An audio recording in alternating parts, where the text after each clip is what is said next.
Welcome to the Greatest Story Podcast with your hosts, Zac and Josh. We are here to discuss and react to some of the greatest stories ever told. We will look at books, movies, video games, and all forms of storytelling to figure out what makes a good story and what are some of the greatest stories. Hey, that was clean. Nothing went wrong that time. Yeah, and speaking of nothing going wrong, we're also clean on the apologies and correct. And that was smooth. We're rolling. We are great. We are great. And speaking of rolling, nothing is rolling. Yeah, we broke it. Over. Yeah. But we do have the Aragon poll on how to pronounce Sapphira, Sapphira. And the results are inconclusive. Yep. Literally, seems like half of y'all prefer Sapphira, and then the other half prefer Sapphira. Yep. So, get on Instagram and keep voting, I guess. But that pulls down, Yep. you know. Technically, the author did come out and say it is Sapphira, but that makes no sense whatsoever. So, Wrong. If we get 5 million subscribers, we'll get Christopher Paolini on the channel so Zach can debate him. Here's why you're wrong. You wrote this when you were 16, but just so you know, I disagree. Well, speaking about, anyways. disagreeing? I don't know. Okay, fine. Speaking of not disagreeing, Josh, are there any good stories that you've consumed recently? Good? Yes. That was so hesitant. Well, I mean, like we actually just recorded a paid Patreon side path for our Pathfinders that are supporting the channel financially. So if that's you, go check that out. But we're just talking about the Amazon Prime Fallout show based off of the Fallout games, and because we know there's a wide variety of listeners and ages. Definitely follow the rating. Turns out those are pretty accurate. But yeah, we've been Zach and I, and respectively, have been watching the Fallout TV show set in this gritty, post-apocalyptic, kind of dark humor, goofy 1950s vibe world, and it's a great show. Great props, great acting, great world building. So yeah, that's been cool. I've still been reading Star Wars Heir to the Empire, written by Timothy Zahn, which is a cool name. Zahn. It's like Wrath of Zahn. Two different genres. Both have star in them. True. Yeah. But lastly, Zach and I were both lucky enough to go to the National Museum of the United States Air Force.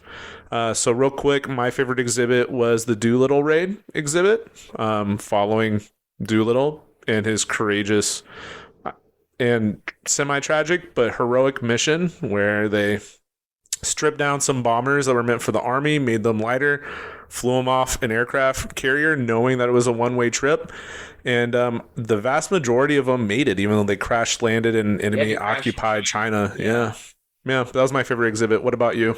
Yeah, so I had the chance to really dive into their Korean War area of the museum, which was super cool to look at and see both the appreciation for all of the servicemen who have flown and contributed and just been able to serve our country over there. And I also got to see my favorite plane of all time, which is the Sabre. Great plane, one of the early jet fighters, but they still used machine guns, no missiles. So it's just really intense, high-speed chases with no missiles. I'm pretty sure the last ace is probably from Vietnam, but they had a couple aces in Korea. Yes, there was. Yep. And if they're flying with less cargo, you might say they were lightsabers. Wow. But which might be a spoiler for next episode. Who's to say? Well, speaking of spoilers, I got nothing here. But speaking of spoilers, Zach, are there any stories that are related to the news, that are related to news stories that we're excited about? Yes. Once I piece together what you're asking. I meant to say, are there any news related to stories that we're excited about, and it came out threefold wrong. Yes. So we have the last Ronin movie, which is Teenage Mutant Ninja Turtles movie coming out. And I believe there's also a game coming out. That's right. So thank you to Pathfinder Scout Aiden for that info and that update.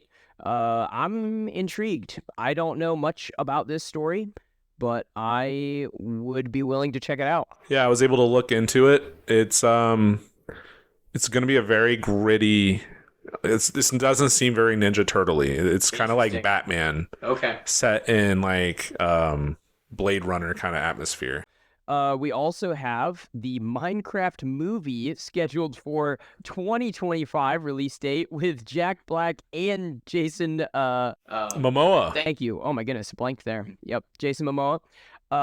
Yeah, so thank you, Pathfinder Scout Lucas, for that info as well. Want to thank him for that. I mean, I want to thank him. We included it, so yeah, we want to thank him for that. Don't know if I'm as interested in this one. I do appreciate the Minecraft world and games. I've played Minecraft and it's pretty great. People can do some incredible stuff on there. I mostly just try to survive and fight zombies, but yeah. Yeah. What are they, creepers? Yeah, creepers. Those are the worst. They blow up all my houses. True story. My dad played Minecraft like really hardcore there. He had a spreadsheet. Are you serious? Oh yeah. He had a spreadsheet where he like he figured out where all the resources were, and he built different outposts, but he would forget where they were on the map, so he'd write down their coordinates and how. Okay, you want to know something really funny? What? My dad did the same thing. No way. 100%. Built outposts everywhere, figured out where all the resources were, and then forgot about all of them. So I helped him build cement roads, like stone roads, connecting all of his outposts. And so then he tried to put signs everywhere, but then he couldn't remember which signs were pointing where. It was hilarious. What are the odds that both of our dads played Minecraft? I mean, we both like video games, so I feel like the odds are... I guess, okay, that's fair. Higher. Yeah. Good luck making a transition to the next segment. Speaking of higher odds, I don't know. Josh, we would like to call out some Patreon members and those who are supporting us online. Yeah, indeed we do. And we have cause for celebration. We've done 5 episodes of call-outs. But this is the first time where we are proud to introduce our very first paid Patreon member, our Pathfinder champion, Paige S. Yay! Yep, definitely. We are now monetized. We are, which means the quality of our podcast will go up. We will no longer be subpar. Yeah. With our audio quality, as one friend of mine put it, through a potato. That's right. My sister described it as, I sound like I'm talking through Apple CarPlay. So that's That's actually pretty bad. That's savage. Yeah, definitely. But hey, Pathfinder champion Paige, you are a champ. Yep. We're proud of you. Yep. And thankful for you. Yep. And because we have our first paid Pathfinder position, for those of you that are joining the free Pathfinder tier on Patreon, we are thankful for you, but we are not going to be able to repeat all of your names. So if you want that privilege, the guaranteed shout out, you gotta join the hunt, man. You gotta back us. Yep. To back you. Yep. Just like we're now going to call out Pathfinder Ian F. Thanks for joining, brother. Pathfinder Stephanie W. Thanks for joining, sister. Pathfinder Elena A. Thanks for joining, sister. And I guess he's getting mentioned twice on this, which doesn't seem fair. But Pathfinder Lucas. Cool. Lucas D, thank you for,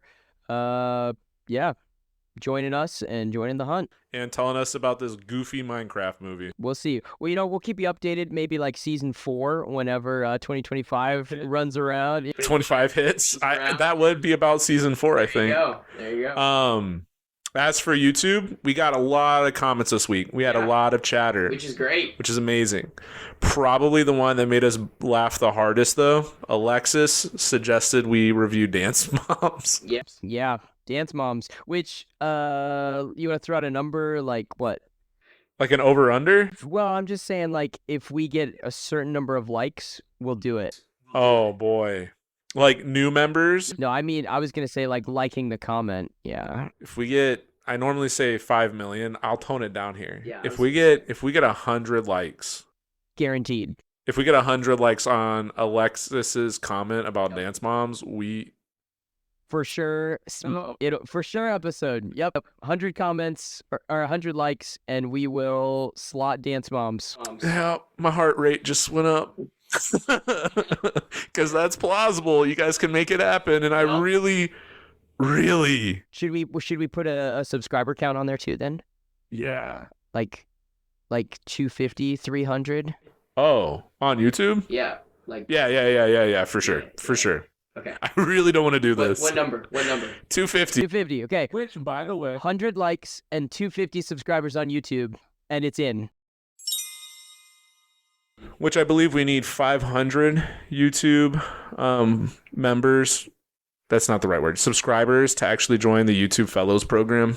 Oh, sick. So that would get us well on our way, actually. Yeah. So you know what? Alexis, if you want this, make it happen. you know what to do. And Instagram, also people are enjoying the Heroic Thursdays and the Mantra Mondays. Which are excellent. If you guys want that little bit of wisdom from Mantra Mondays, it's fantastic. I had someone describe it to me as just that little bit of joy and hope on that Monday morning. So, Oh, that's so sweet. yep, It makes it all the work worth it then. yep.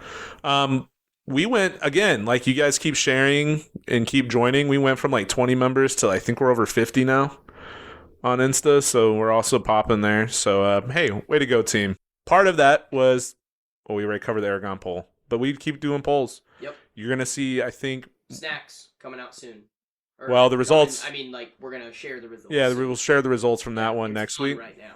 And we got a couple polls, special polls Yep. for the upcoming week. Yep. So stay tuned. Definitely. Cool. Well, that brings us to our content for today, which we're going to be talking about the great responsibility that power comes with.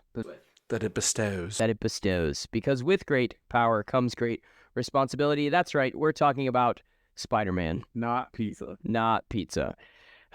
Yeah, it's not even the right way. Josh, But with the introduction of the alt universes, maybe, just maybe, in the parallel universe, there is a parallel universe where Andrew Garfield says it's pizza time. But it's not ours. not our reality. Yeah. But what is our reality is that we're going to run The Amazing Spider-Man, not the second one, because there's a 1 and a 2, not the Jamie Foxx one. Nope. But we're going to run the first Amazing Spider-Man through our little rubric. Yep. Which if you want to see it, join Patreon. Yep. You can follow along even. So pause and go do that. So, Spider-Man. Josh, what are your opening thoughts? I mean, it's just that there was a golden age of superhero movies, and this one definitely fell in that golden age. Yeah, I agree. The like It's a solid 2010 to like 2020 really had some great superhero movies, and like you knew exactly what you're getting in for. Like you were in for like a nice 2-hour long adventure. Get your popcorn, get your Coca-Cola, and just sit back, enjoy the ride. And typically, you'd actually even come out of it with a good ethical lesson. Yeah. So you also felt like you gained something for it. Yep. Amazing Spider-Man hits it. I think Andrew Garfield did great. Emma Stone did great. Yep. Yeah, a lot of great actors, a lot of great performances. So, what about main characters? Obviously, Peter Parker, Spider-Man. Yeah. Now, are we going through engaging characters right now? Or are we just naming off the main character? No, we're just gonna name the main character. Yeah, so you got like Peter Parker, who I found this movie to be quite similar to Batman. Like this iteration of Spider-Man. So, spoiler alerts for No Way Home. So if you haven't seen No Way Home, which is the top, well, it's technically all of them. Oh, right. That's the one. Okay, yeah. I mixed up that one and Homecoming. Right. Yeah, my bad. So it's like all of them join in. But Andrew Garfield, when he appears in No Way Home, is definitely portrayed as a more gritty, like difficult Batman-like Spider-Man. Well, I mean, they did the whole, like, the opening sequence is like, I'm an orphan. Yep. My parents were brutally murdered. Yep. It's a conspiracy. Conspiracy. Everyone's out for my company. And then even like Uncle Ben kind of shadows like Bruce Wayne. So we're not talking about Batman here. Yeah. We're talking about Spider-Man, not Batman. That's right. So Different animal, guys. But Peter Parker's an orphan. In this version, he gets a radioactive spider embedded in his spinal column. Like it goes into his neck. Yep.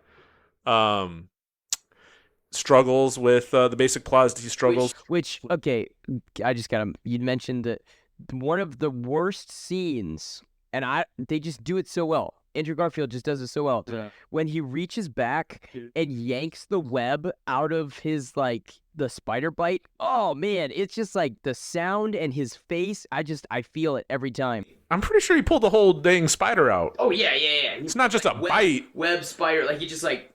This thing burrows into like. I don't know if it burrows. I think it's just hanging there on a web. Oh, okay. But it's like the web is like deep. Okay, wait. I totally thought it embedded in his spine. I thought it was. That whole time I was like, that's And the spider comes out his stomach. that's a throwback. Thanks, Ridley Scott. Anyways, you got Peter Parker wrestling with basic plot. You know, I have this great power now. He has like spider-like reflexes, he has reflexes, super strength, and he uses science for webs and stuff. And he wants to be selfish. There's a plot about vengeance. We'll get into that. But he actually goes through and has to wrestle with his decision making because of that. Yeah. Part of that is Uncle Ben. Yeah, Uncle Ben is a mentor and delivers that line: with great power comes great responsibility, which is the ultimate line for Spider-Man. Yeah. Every rendition, every adaptation has that line. It's kind of the central part of Spider-Man's character, is if you can help, you must help. Which I don't know if they actually... Do they say great power comes great responsibility in this movie? Or there was a rendition of... Nope, they say it. Okay. Everybody says it. Yeah, you got. You have to. It's not a Spider-Man unless you say it. Editing Zach here. They definitely say a rendition of it. Josh was right. They tried to get cheeky with Tom Holland. They don't say it till later, but they still say it. Yeah, but you have to. Yeah. You have to have Aunt May in there too. Yep. You have the Stacy family. Yep. Most notably Gwen Stacy and Captain Stacy. Yep. Yeah. The protective father. Yep. You have... Police chief. Yeah. Yep. Canon event. I'll get to that later. Is he the police chief? Yeah. Or I thought he was just the police captain. Oh, he might be a captain. Yeah, I don't think he's the chief. Yeah. But you also have the bullies that he wrestles with, Yep, both the Flash. main bully Yep. and then the side, like the lesser bully. You have like his high school bully, Flash. And Who's the main bully? Dr. Connors. Oh, you mean like villain? Yeah. He's not really a bully. He's just a villain. He's not like pulling up Spider-Man by his trousers. he's just pulling up legs Sure. and tails like reptiles do. That's true. Yeah, that was a gross scene when he loses his tail. Yep. Anyways, Great scene though, because that's literally what lizards do. Yeah. I don't think it works that fast though. Oh no, for sure. so for context, basically Spider-Man yanks off. throws the tail with Spider-Man Yeah, and then his tail grows in less than 3 seconds. Yeah. Anyways, well, those are the main characters, just for context. So let's get in the rubric, Zach. Yep. Clear plot. Do you think that the hero's journey happens? It's I think aspects do. yeah. There's definitely a mentor. Yeah. That mentor is going to die. Yeah. Like most do. Which, like a lot of mentors do. Spoiler. There's supernatural help if you include the radioactive spider. That's true. So I mean, I can see it to some extent. He definitely has to overcome challenges. He does. He's definitely changed. There's a moment of realization. Honestly, it probably follows it pretty well, actually. Yeah. So I mean, that is the archetypal plot, and I think it hits. And that's it. Yeah, you have character development, you have a problem, you have a resolution in the end. So I think it follows it pretty well. What about a clear character arc? Let's focus in especially on Peter Parker, because I think that you could... Well, I'm going to argue that Dr. Connors is a compelling character without the character arc. I mean, there's a little bit at the very end. I think it's just a return to what he was before. Well, there is no. I think his arc is more cyclical. Sure. So not an arc, because an arc goes to a new point. Is because he had a prison in his own mind. Correct. And then ends in prison. Yeah, he went crazy. Yeah. But he's sane by the end. Yeah. All right, cool. I mean, Peter Parker, I think the clearest character arc is selfish versus selfless. Yep. And that's just, I mean, if you watch this movie and you miss that. Yeah, they hit it multiple times. Yeah, I don't know what we can do for you, friend. Yep. If you miss that. Peter Parker's super selfish and through adversity becomes selfless. And it's dark. Yeah, and he makes it himself. Yeah. Like, anyways, we're not there yet. Yeah, great movie, though. But this is a good segue into the thing we really want to talk about the most today. Yeah, this is the most important part. We've already hinted at it already. Does this story contain a clear ethical lesson? Josh? Not just one. I think it has like at least 3. I'm going to argue 4. Yeah, I would say normally I don't include the rankings for different categories, but I'll just show my hand a little bit. Ethical lesson, S tier. This is the best part about this. Yeah, for sure. Yeah. Well, I mean, and there is actually the movie ends with, I guess it's an English teacher or a literature teacher that says this quote of like, there's only one type of fiction story. Like some scholars will say 10, and she says there's only one. And she says the question of who am I? Right. And, and I think that's probably one of the clearest ethical lessons of, you know, Spider-Man has to choose just a lot, like is throwing back to 1.4 with Simba. Yep. And I guess a little bit of Aragon too from last episode, but definitely less so. Like, is Peter Parker going to be a hero?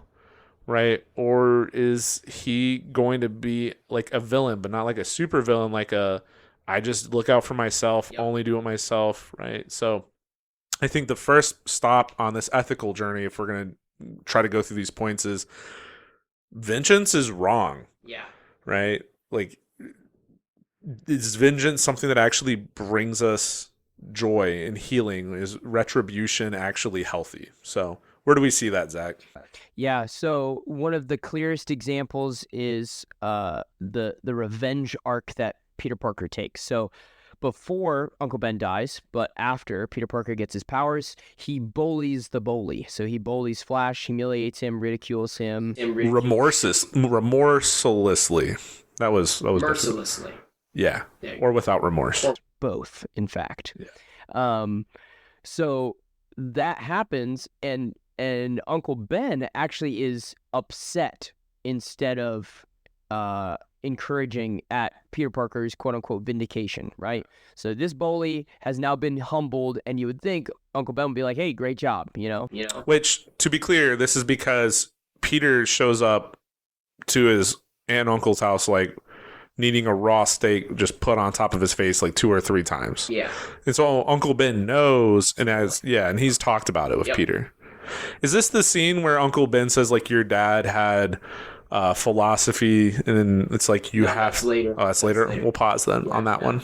But this is where he says the line, you must feel pretty good about yourself. Yeah. Right? The idea that, hey, you showed your power, you humiliated him, you probably feel pretty good about yourself. Yeah. And Uncle Ben says that's not cool.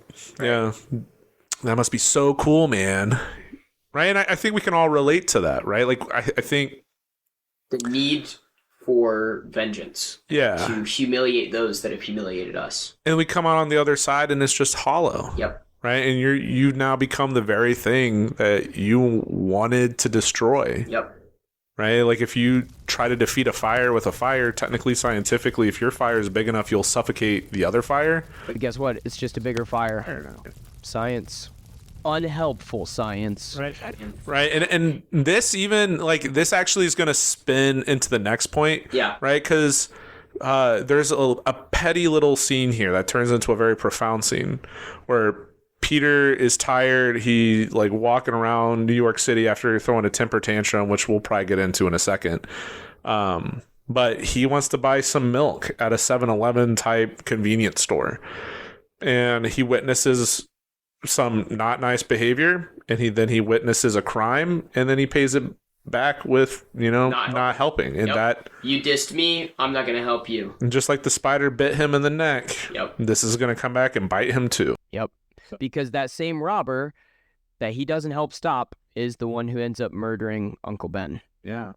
And that sets Peter off on his revenge story, not against a bully, but against a criminal and a murderer. Right. Which there's cool escalation. We'll talk to this probably when we get to like consistency.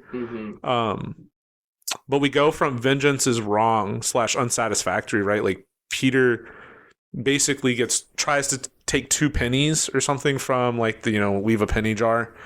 And the guy's like, nah, you didn't spend enough money for that. And so Peter witnesses him get robbed and then says, hey, I have the power to stop this guy. I don't need to. Right after Uncle Ben, actually, when I was about to say earlier, goes through this entire lesson with Peter about your dad had certain standards. Yeah, and the standard was, if you have the capacity to do good to someone, it's not even a choice, it's an obligation. Which is pretty cool. I think that's a pretty cool thing to throw out there in a movie. Yeah, I think it's something to consider, right? If you have the ability to help someone, I think it's a good idea to consider helping them. Yeah. And in some cases, doing the right thing is just necessary. Yeah. But Peter chooses to not. And that, it becomes tragic because guess who does say, you know what, I'm going to do this thing, but has way less power. Uncle Ben. Uncle Ben does what Peter should have done, but he doesn't have the power to actually succeed. And so Uncle Ben dies doing what Peter should have done. And so it's just, part of this is when we have power and we don't use it well. Are we, 1, creating our own monster, and 2, are we setting up somebody else for failure? To fail. Yeah, definitely.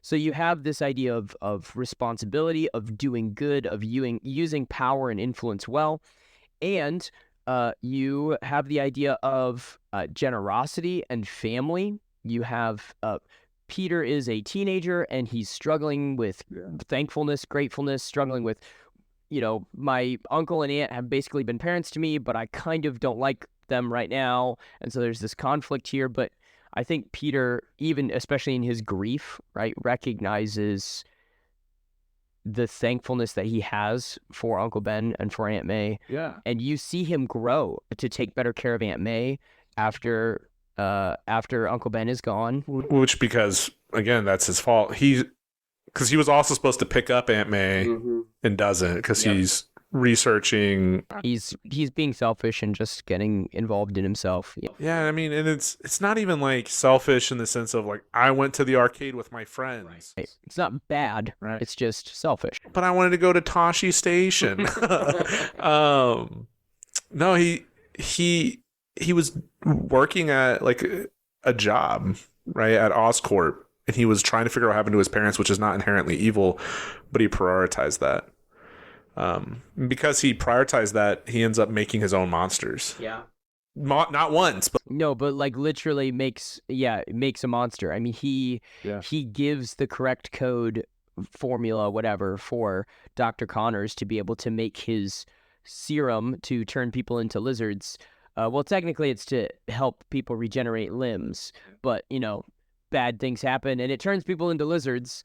And it twists Dr. Connors' mind, and so Dr. Connors actually becomes the kind of spokesperson for the mentality of power above all else. Yeah. Because Dr. Connors now goes from wanting to regrow his limb to be normal to let's make everybody lizards because they're superior and more powerful and we can all be like mutated and superhuman. Which is interesting compared to Spider-Man, because Spider-Man learns from Uncle Ben, like, humanity is what saves us. Generosity is what saves us.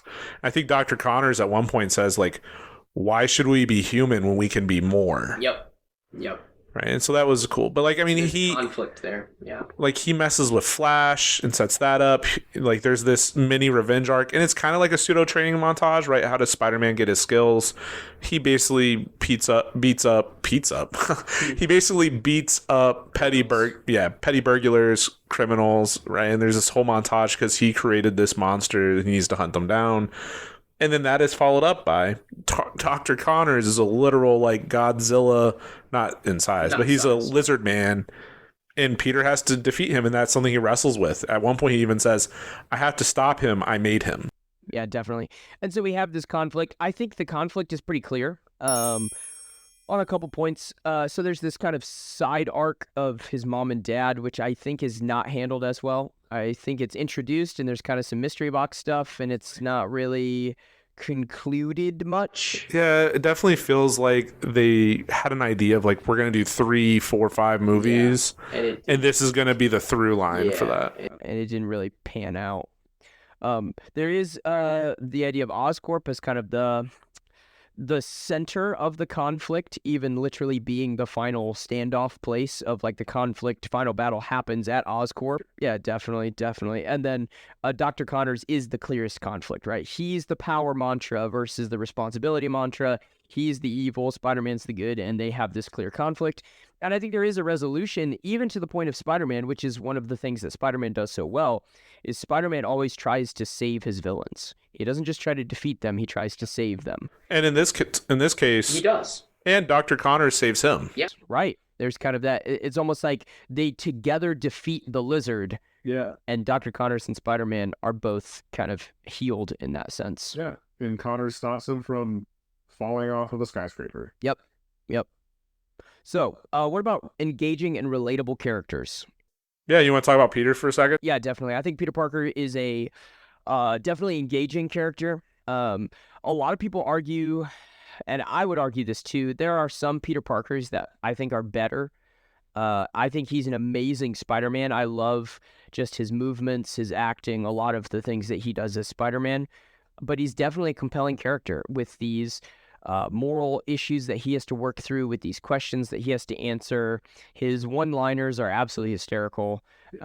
So yeah, there's tons of quotable and memorable parts of his character. Yeah. And I mean, I like Andrew Garfield's Peter Parker. Andrew Garfield is great. I think I feel like, because they do like the high school tropes so well, which time out. Not literally, like I hope you don't edit this out. But there we go. But it's just like they have like Emma Stone and Andrew Garfield being like, "Look at us, we're teenagers." And they always do this thing where they pick like these full-grown adults to be like, "Yeah, high schoolers, this is you." Yep. And it's every high schooler is a 25-year-old man. Well, I feel like they're even like 28. They might be 30. Yeah, it's crazy. Anyways, unpause. But Andrew Garfield's Peter Parker, I feel like I relate to him because they do all the high school tropes, like the couple kissing on the locker right next to you and you're single and like, I'm alone. Yeah. Right? Like, I just need my textbook. Yeah, right. Or the bully stuff. Yep. Him resisting bullies, which that was actually good foreshadowing now that I think about it. Yep. Which he resists the bully before he has powers. Exactly. Mm-hmm. Yeah. And for those, like, just the high school stuff, like, you know, if you've been through high school, you have something similar. Hopefully not to the same degrees as Peter Parker does, because they're, like, dramatized. On purpose. If that's the case, that's not great. He portrays a great high schooler, and for that, I do appreciate that. Yeah. I think we've talked about Dr. Connors, so I'm not going to spend too much time on Dr. Connors. I think Dr. Connors is a great character and a compelling character for his role. He is a idealistic, good-intentioned scientist who is willing to cut corners in order to meet deadlines, and it comes back to literally destroy him in the sense of turning him into a lizard. But he also is wrestling with, what does it mean to actually heal people? How am I competent in myself? Yeah. Right? He feels like less of a person because he's literally missing an arm. Right. We were hyping the whole tail thing. The reason he's doing this research is because it's very clear. Yeah. They don't necessarily tell you, but they show you that the man is just feeling insufficient because he's missing an arm. Yeah. Which then you have some of that. The one thing I would add is that, like, you have this dialogue of selfish growth and selfish power. Yeah. And then trying to forcibly, like, apply that to everybody else. But you want to talk about Captain Stacy? Yeah, so we decided that Captain Stacy is a little bit of a foil. Not necessarily 100%. You can look up what foil means. Maybe even editing Zach will throw in some descriptions of what a foil is. Editing Zach here. A foil is a thin sheet of metal typically made by hammering or rolling. The most easily made foils are from malleable metal, such as aluminum, copper, tin, and gold. Gotcha. Just kidding. It's a literary element that serves to contrast the main character. I don't think we've put foil You on. talk about on 1.3? Go back and listen to 1.3 anyways. I think it's in there. Yeah. If it's not, it's not. Well, we definitely talked about foil in 1.4 with Simba, with Mufasa and Scar. Anyway, but Captain Stacy and Peter Parker are always like intersecting as characters that are very similar but for different reasons. Yep, macho male, police captain, staying within the rules, doing what's right. Peter Parker is Spider-Man, vigilante, not necessarily within the rules, but using his power and his responsibility to do what's right. And then in the end, they have to come to this conclusion where they both agree and they both come to the same, okay, we might not agree with our methods, but we both have to work together. Yeah, they actually do, because they both confront Dr. Connors at the height of his insanity, and one of them needs to stop the device that's going to turn everyone into lizards. One of them has to delay the lizards so that they can get there, and so they decide to split tasks. yeah, so Captain Stacy's just slam loading shotgun shells into Dr. Connor's hand while he's frozen in a pit. Which that's gonna sound very confusing if you do, like, I have this scene in my head, but if you have never seen it, you're like, he's doing what? He's Dr. Connors fell into an ice pit basically of chemicals. Carbonite. Yeah, actually, yeah, that's true. Yeah. And Captain Stacy's shooting a shotgun at his hand. Yep. But the foil is that Captain Stacy has an entire team, right? An entire force. And there's a point where somebody says Spider-Man's alone. Yeah. And Captain Stacy says he's not alone. Yep. And in fact, the city helps. All the construction workers help Spider-Man get to the tower. Right. So it's like the whole city is banding together to help Spider-Man. Which only happens. We talked about how Spider-Man makes his own villains, right? He creates his own monsters and has to deal with them. He also creates heroes. Yeah, like he saves this dude's son. That dude sees Spider-Man needing help, and he's like, I'm gonna help him. Yeah.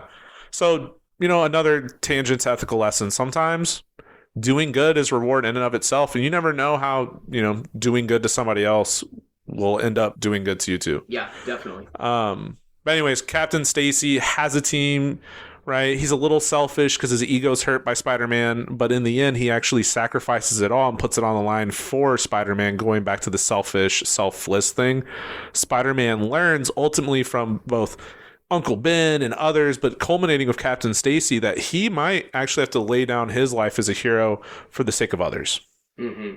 So it's a very mini foil. Yeah, definitely. What about Captivating World? Superhero movies, like, the world is our world with like inconsistencies. Yep. Not even a real New York. It's a clean New York. Like, I lived in New York for a summer. This was like pristine. Like, sorry, New York. No, I mean, New York's a lovely city. A lot to see, a lot to do. The people there are tough, industrious, and hardworking folk. But, the city is lived in. There's a lot of people in New York. In Amazing Spider-Man, it's very, very clean. So, I don't know. You also have, like, in superhero movies, you got stuff like Superman and Kryptonite, and you're like, okay, everything's normal except, right? And in the same way, right, this is basically everything's normal except for the science we cannot explain, will not try to, and doesn't make sense. Why do they have a whole factory room full of spiders that are neon blue? And how does this kid magically get in there with no safety precautions, and then he gets bit, and he's the only one that's gotten bit out of these thousands of spiders and employees. He's the only Spider-Man. Like, there's just things like that don't feel very coherent, and the world is just kind of meh for me at that point. Yeah, no, I agree with that. I think the world is a superhero world. I would say the same thing about a lot of the Marvel and DC movies.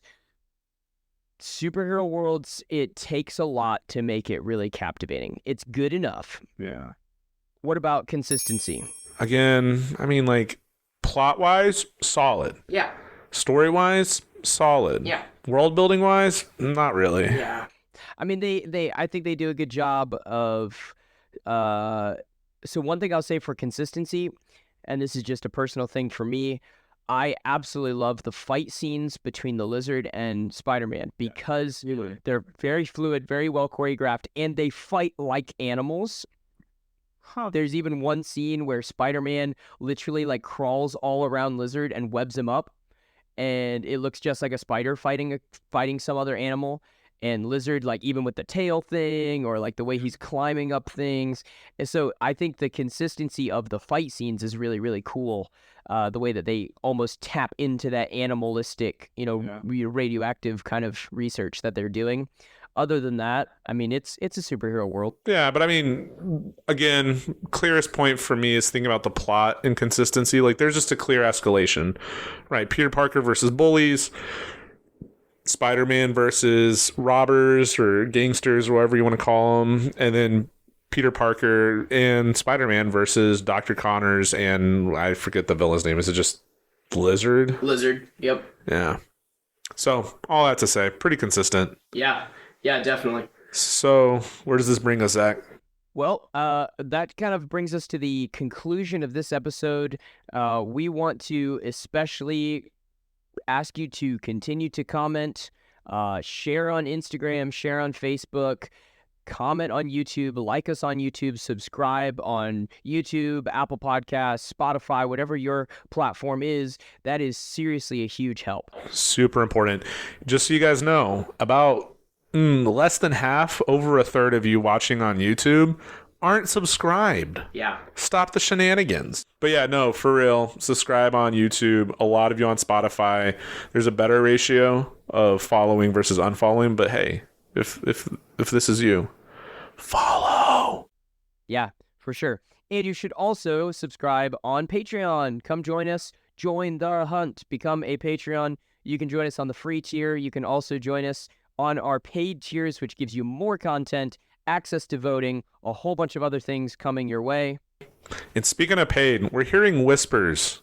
Hashkanaj, Rij, Raj. Sorry, black speech. Sorry. We can't utter that here. I'm sorry, I do not ask your pardon. Lord of the Rings isn't even in this season, I don't think, but J.R. Tolkien is. Yeah. Anyways, but all that to say, we're hearing whispers and rumors, not of black speech of Mordor, but that you guys want like items, merch, as it were. Right, we're still young. We're in our infant, not like as people, we're not in our infancies. We are full-grown babies. But as a community, as a podcast, we're in our infancy. So we are probably going to put out some polls trying to gauge your all's interest, because we're probably have to do a Kickstarter or something like that where we collect money first to make the merch and then distribute it after.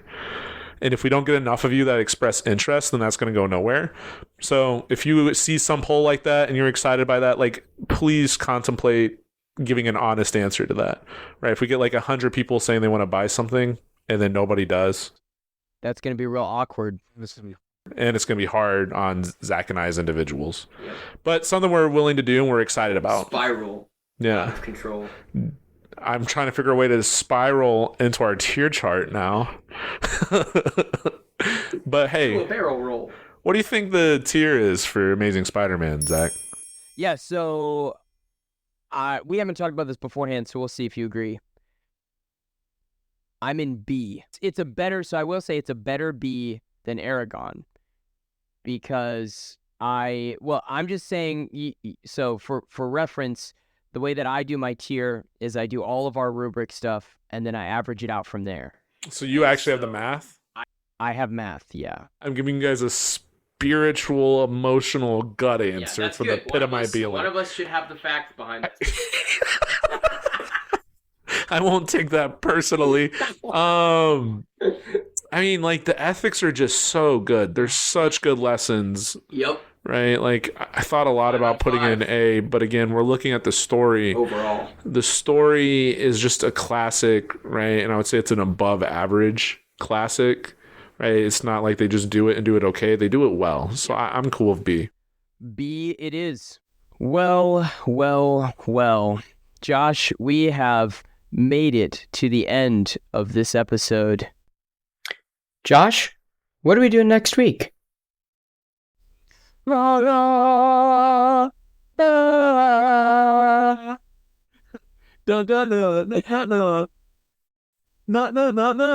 need to stop this.